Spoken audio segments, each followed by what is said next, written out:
안녕하세요. 강동대학교 문진용 교수입니다.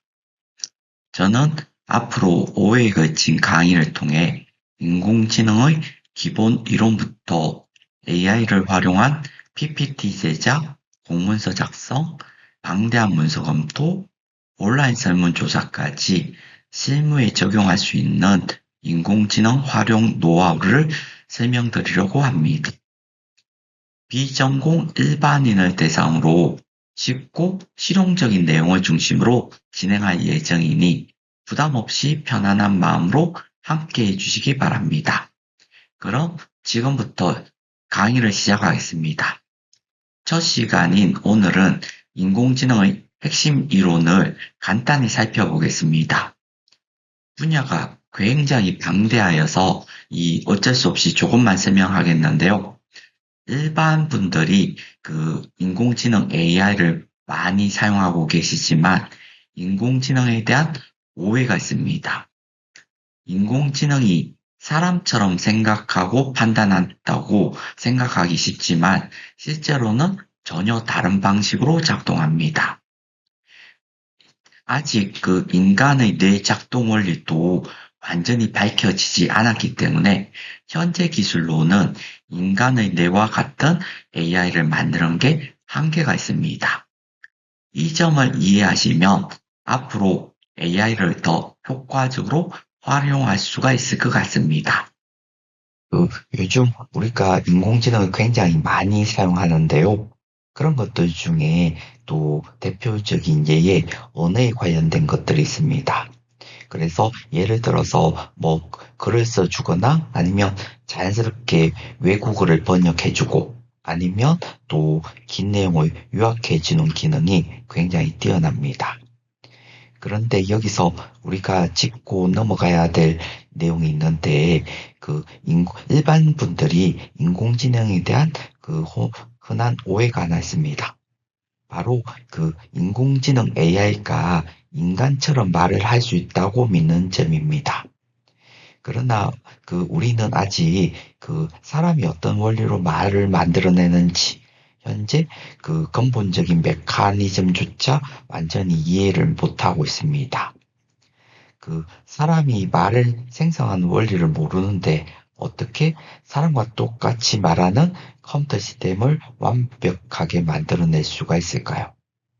그래서 아무리 전 세계에서 가장 뛰어난 분들을 모인다 해도 인간의 언어 생성 원리를 정확하게 알지 못한 상태에서 현재 사람처럼 말하는 존재를 그대로 구현해 난다는 것은 현실적으로 불가능에 가깝습니다.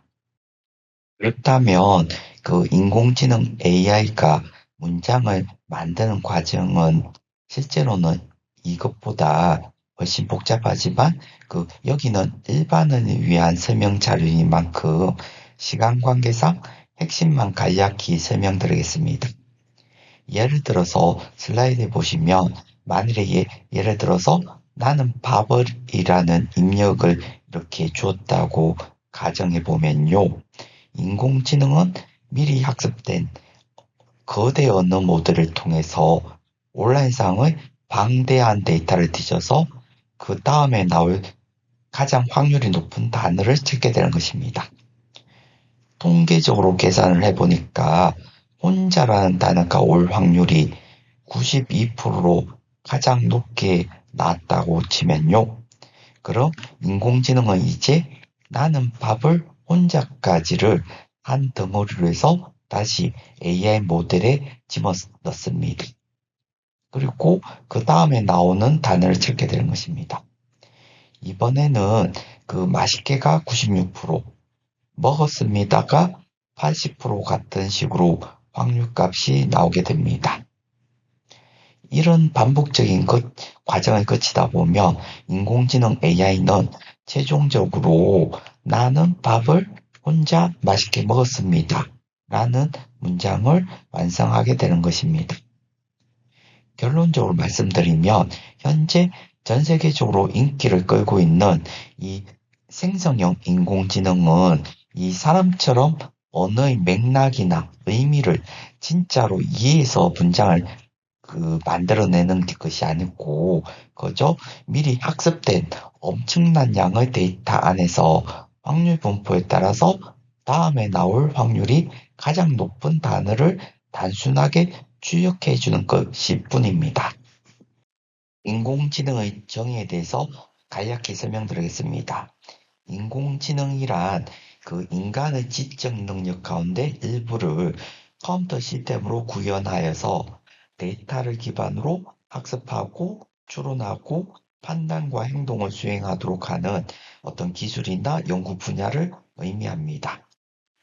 과거에도 인공지능이라는 개념이 존재했지만 실제 결과가 기대에 미치지 못했는 이유가 당시 인공지능은 대부분 규칙 기반 시스템에 의존을 하였습니다. 예를 들어서요, 고양이를 AI가 인식을 한다면, 예를 들어서 고양이는 다리가 4개고 눈이 있고 귀가 뾰족하다는 식으로 사람이 일일이 특징을 규칙으로 정의를 주어야 했는데요. 이런 방식으로는 정확한 판독이 매우 어려웠습니다. 반면에 현재 인공지능은 고양이의 특징을 사람이 규칙으로 설명하는 대신에 고양이의 사진을 수만 장, 수십만 장까지 학습을 시키게 되는 거죠.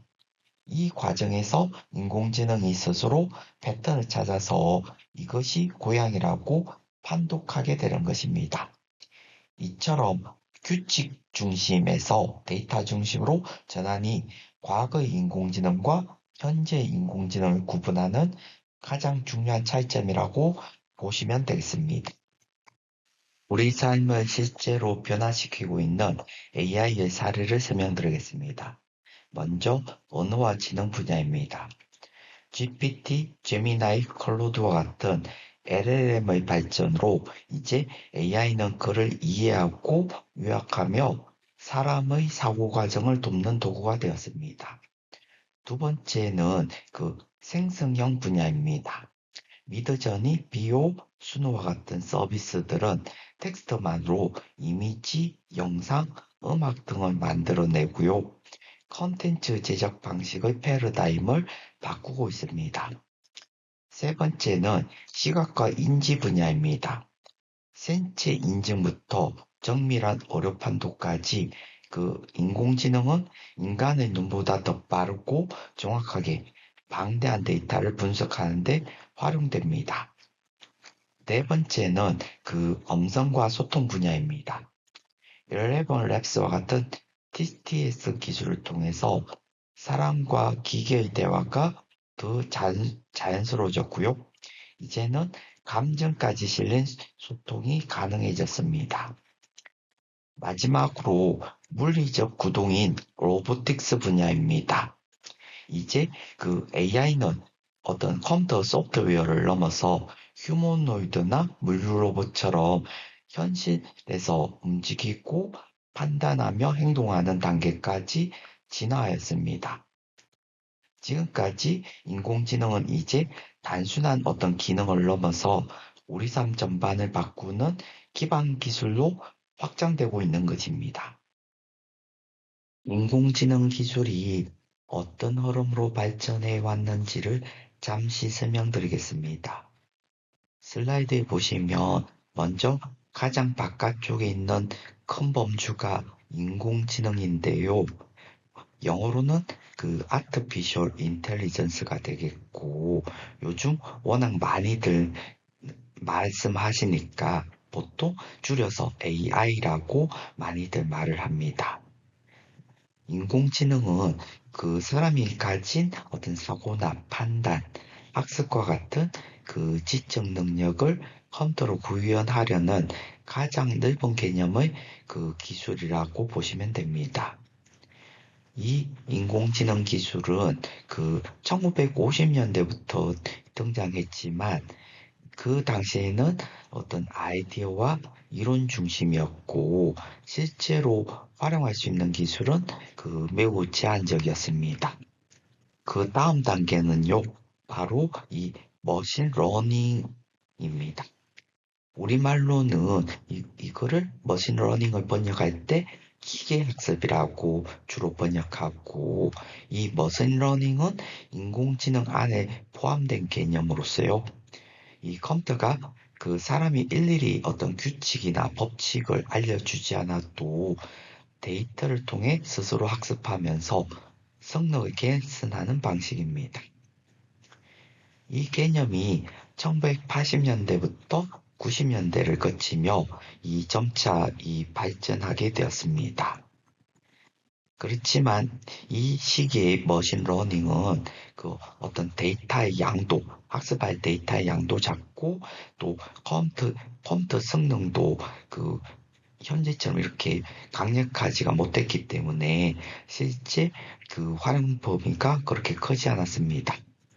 그래서 주로 어떤 단순한 분류라든지 예측 수준에 머물렀다고 이해하시면 되겠습니다. 그리고 여기 슬라이드를 보시면 그 가장 안쪽에 있는 영역이 여기 보니까 딥러닝이라고 쓰여있죠. 그래서 딥러닝을 그 우리말로는 어떻게 번역을 하는가 하면 그 심층 학습이라고 번역합니다. 그래서 딥 심층 러닝 학습이라고 이렇게 번역하시면 되겠고요.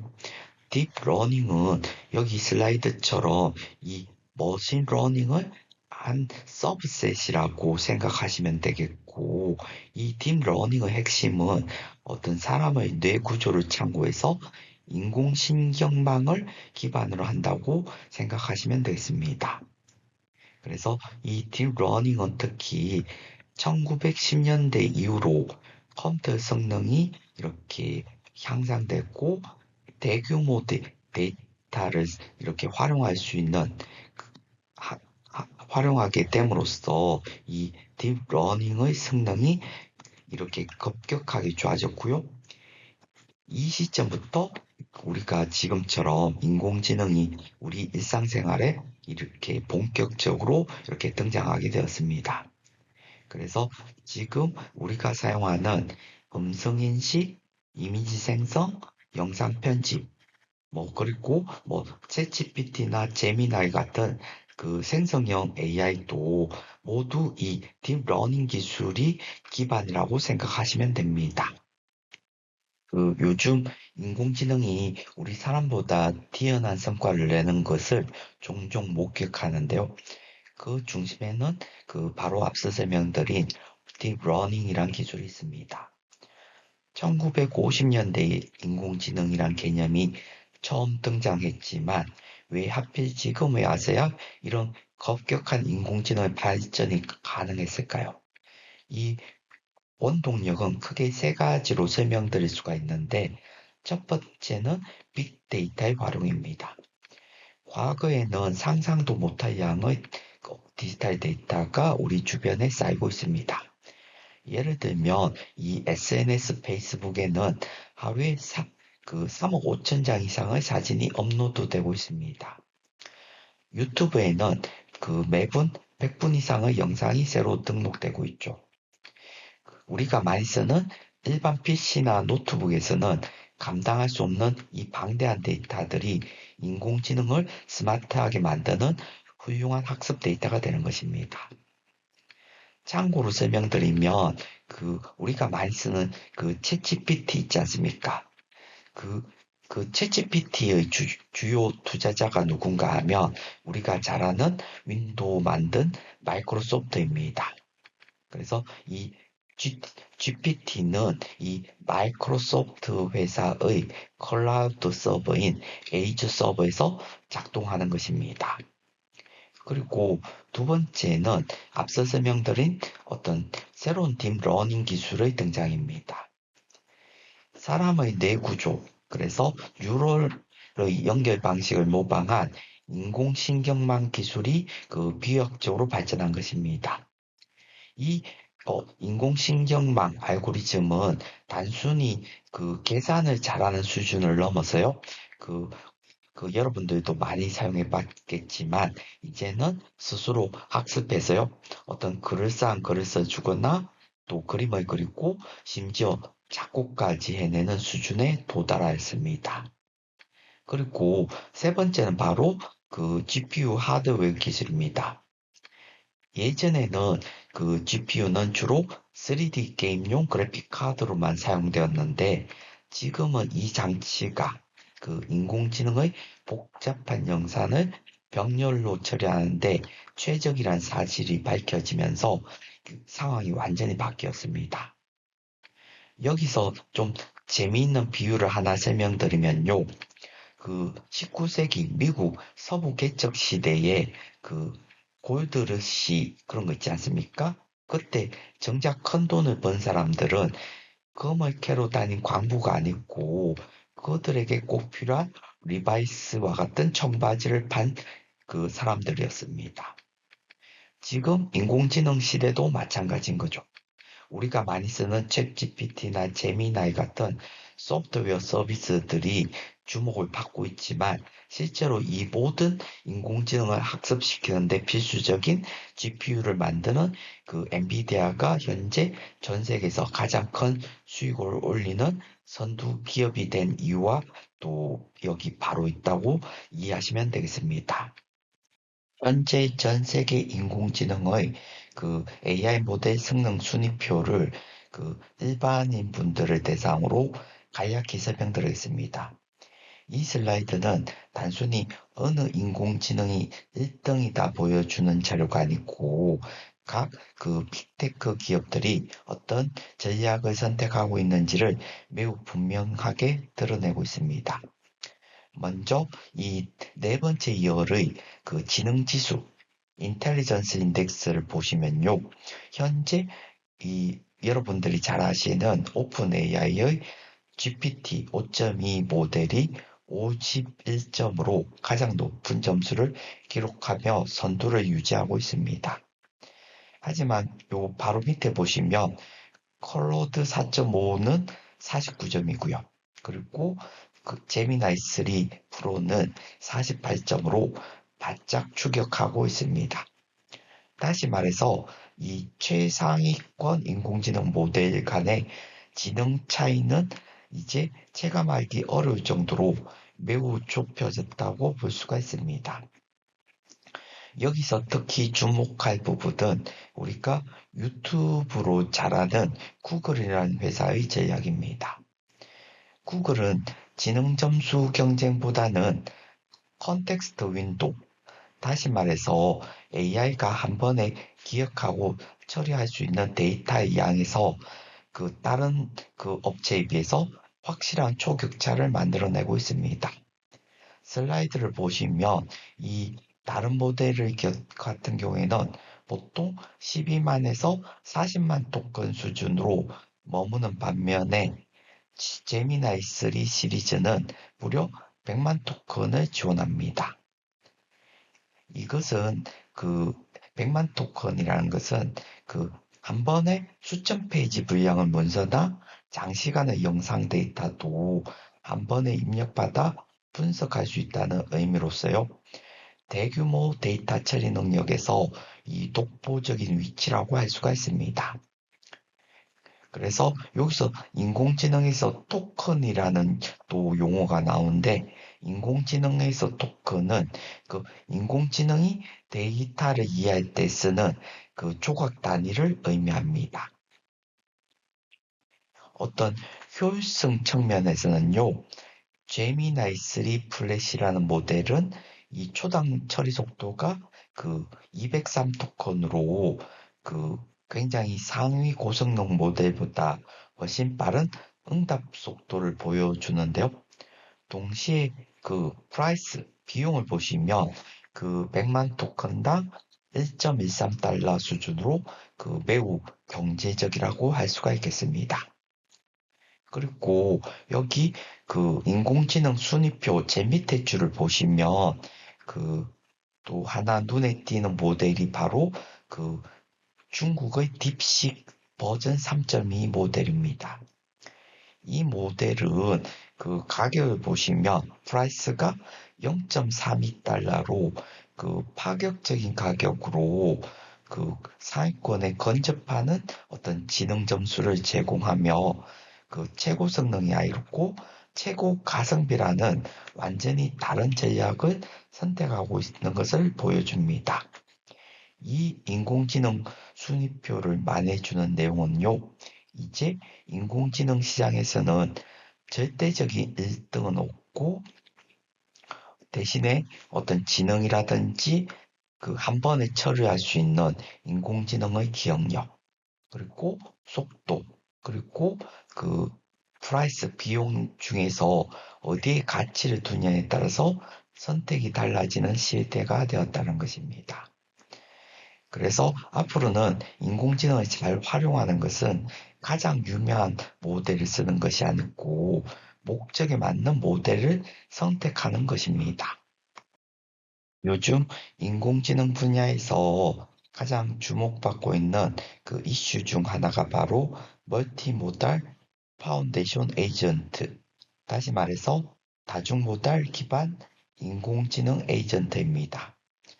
여기서 멀티모달이라는 말은 하나의 정보만 사용하는 것이 아니고 텍스트, 글자, 그리고 이미지, 오디오, 비디오, 그 센서 데이터처럼 여러 형태의 정보를 동시에 활용한다는 의미입니다.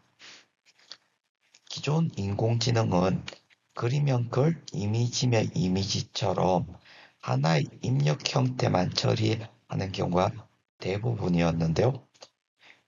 글을 잘 이해하지만 그림은 이해를 못하고 소리는 인식하지만 문맥을 종합적으로 이해하는 데는 한계가 있습니다.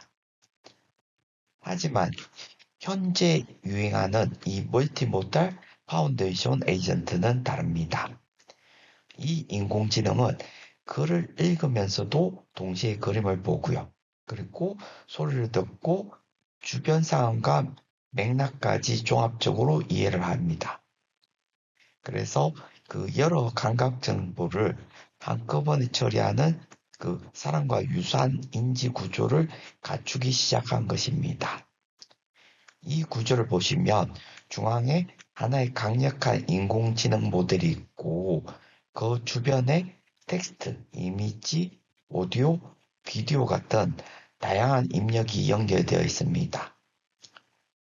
이 중앙 모델은 이러한 입력을 동시에 받아들여 상황을 종합적으로 판단하고 필요에 따라 말, 글, 이미지 혹은 행동과 같은 형태로 결과를 출력합니다. 이런 구조 덕분에 그 인공지능 AI는 이제 단순한 질문에 답하는 수준을 넘어서 현실 세계와 직접 상호작용하는 단계로 진입하게 되었습니다. 예를 들면요, 이 대화형 인공지능은 사람의 말과 그 표정을 함께 이해할 수도 있고요. 자율주행 그 시스템은 영상과 센스 데이터를 동시에 판단하며 로봇은 시각이나 음성, 공간 정보를 종합해 행동을 결정합니다. 스마트 헬스케어 분야에서도 영상이나 음성, 생체 신호들을 함께 분석하는 고도화된 인공지능이 활용되고 있습니다. 이 슬라이드는 LLM에 대한 설명 자료입니다. 여러분도 인공지능을 사용하시면서 LLM이란 용어를 접해 보셨을 텐데요. 우리말로는 대규모 언어 모델로 매우 큰 규모의 언어 모델을 의미합니다. 아래 슬라이드 그림을 보시면 중앙에 라지 랭귀지 모델이 있고 챗GPT나 구글 제미나이 같은 서비스들이 이 LLM을 기반으로 만들어졌습니다. 개발사들은 지속적인 업데이트를 통해 모델을 발전시키고 있습니다. LLM은 텍스트, 음성, 방대한 지식 데이터를 함께 학습해 만들어집니다. 이렇게 만들어진 AI 모델에 우리가 질문이나 프롬프트를 입력하면 관련 정보를 찾아 답변하고 새로운 아이디어도 제시해 줍니다. 또한 최근에는 전문가 영역인 프로그램 코딩까지 매우 뛰어나게 수행할 수 있는 수준에 이르렀습니다. 인공지능 이론은 그 시간 관계상 여기까지 하고 다음부터는 AI 실습 중심으로 더 자세히 살펴보겠습니다. 경청해 주셔서 감사합니다. 수고하셨습니다.